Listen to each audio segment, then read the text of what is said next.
Voilà pour les titres, bonsoir à tous. L'Europe a donc les yeux rivés sur la Catalogne. Le référendum d'indépendance aura-t-il lieu? Madrid fait tout pour l'empêcher. Ces dernières heures, des indépendantistes catalans ont donc décidé d'occuper des écoles où ils souhaitent organiser le scrutin. Le point, Aurélie Didier. La police vient observer la situation de cette école de Barcelone. Ici, comme dans des dizaines d'établissements en Catalogne, des parents ont campé la nuit avec leurs enfants.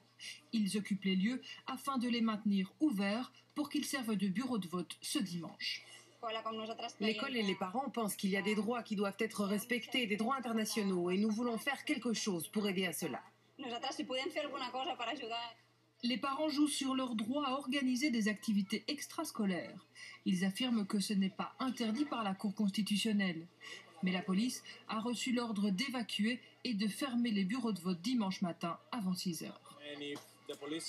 Si la police vient ici pour nous déloger, la moitié des parents sortira avec les enfants et l'autre moitié restera à l'intérieur. Nous allons essayer de résister.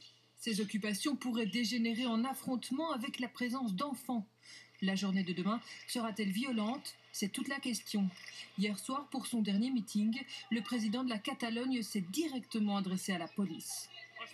Nous vous demandons le respect.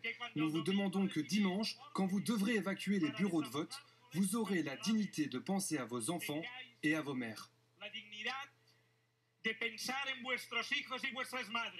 Dans les rangs de la police régionale catalane, justement, certains s'interrogent. Doivent-ils suivre les ordres des autorités espagnoles ou leur désobéir? Ce policier se dit en tout cas déçu par Madrid. Les actions du gouvernement espagnol violent nos droits. Les gens ne peuvent pas voter, ils ne peuvent pas exprimer leur opinion. Des pages internet sont fermées, des journalistes sont menacés. Les autorités espagnoles envoient 10 000 policiers en renfort. Et elles affirment une fois de plus qu'elles empêcheront le référendum d'avoir lieu, car il a été interdit par la Cour constitutionnelle. Personne n'est au-dessus des lois. Nous sommes responsables de nos actes et quiconque enfreint la loi en subira les conséquences. Plus de la moitié des 2300 bureaux de vote ont été mis sous scellés. Mais les dirigeants séparatistes, eux, assurent qu'ils gardent 6 000 urnes dans des lieux secrets. À Barcelone, la tension monte entre pro et anti-référendum.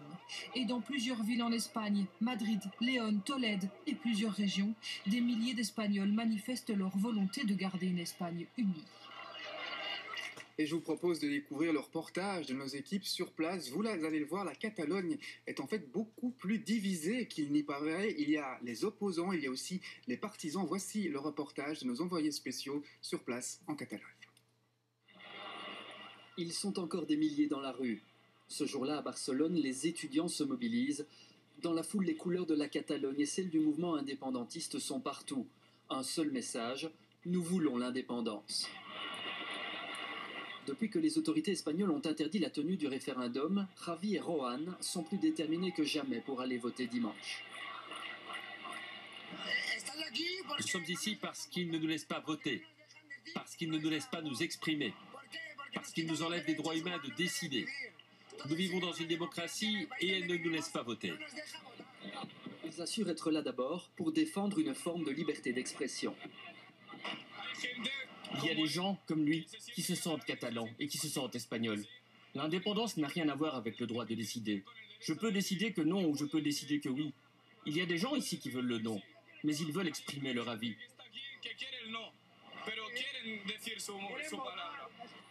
Depuis son balcon, Maria soutient le mouvement sous les acclamations des étudiants. Elle s'exprime en catalan. Je sens de l'émotion, je sens que nous sommes très proches de l'indépendance de la Catalogne. Il y a longtemps que nous cherchons l'indépendance et nous sommes très proches. Pendant ce temps, sur le campus de cette université de Barcelone, certains jeunes prennent la route pour aller manifester. Joseph, lui, n'est pas dans la rue.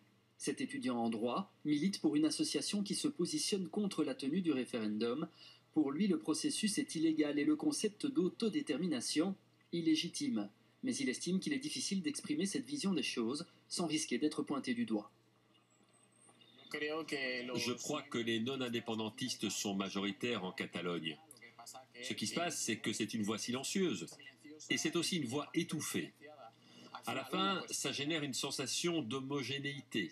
Comme si tout le monde pensait la même chose, comme si nous étions tous indépendantistes. Nous quittons Barcelone Direction Vic, à 70 km au nord, un des fiefs du mouvement indépendantiste. Sur la place centrale, l'appel pour le oui à l'indépendance s'affiche en très très grand, car la mobilisation, c'est aussi une histoire de communication. Isabelle est secrétaire de la branche locale de l'Assemblée nationale catalane, une des associations qui milite pour une Catalogne indépendante. Une cargaison d'affiches vient d'arriver, des affiches réimprimées en cachette dans un endroit tenu secret. Ces affiches ont été faites par le gouvernement de la Catalogne pour faire de la publicité du référendum. Pas pour le oui, pas pour le non, c'est seulement une publicité pour dire qu'il y a un référendum. Le gouvernement espagnol les a interdites, mais le peuple les fait circuler. Ces affiches ont continué à être imprimées, les gens viennent les prendre pour les distribuer et les placarder dans la rue. Pour marquer leur indépendantisme de manière visible, certains ont décidé d'aller plus loin. Bienvenue à Sant Pere de Torelló, quelques centaines d'habitants. Ici, ils vivent déjà à l'heure de la Catalogne.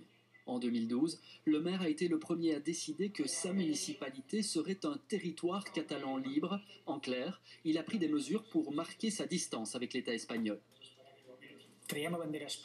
On enlève les drapeaux espagnols de l'hôtel de ville. On met le drapeau indépendantiste comme revendication permanente de la municipalité. Les impôts de la municipalité. On ne les paie pas à l'État espagnol, mais on les paie aux autorités de la Catalogne. Bien sûr, c'est symbolique, car cet argent est ensuite reversé aux autorités espagnoles. Cette attitude, ce patron d'entreprise établi à Barcelone ne la comprend pas. Il estime que les indépendantistes tentent de passer en force et créent notamment un climat d'incertitude mauvais pour les affaires. Le marché espagnol est de loin le marché le plus important pour les entreprises de Catalogne. Nous avons beaucoup de liens avec le reste de l'Espagne, des liens au niveau légal et économique. La séparation est chaotique. Je pense que la grande majorité des entreprises ne comprennent pas la philosophie qui consiste à séparer un marché. L'opinion publique catalane est en tout cas multiple, et le débat autour de la tenue de ce référendum aura cristallisé certaines divisions. Reportage d'Hicham Boukrouf, Marc Mevart et Eric Destiné qu'on va retrouver sur place. Bonsoir Eric, vous êtes devant l'une de ces écoles où on doit voter demain. Ça n'a pas été facile d'arriver jusque-là d'ailleurs, car c'est dans un de ces lieux que tout va se jouer demain.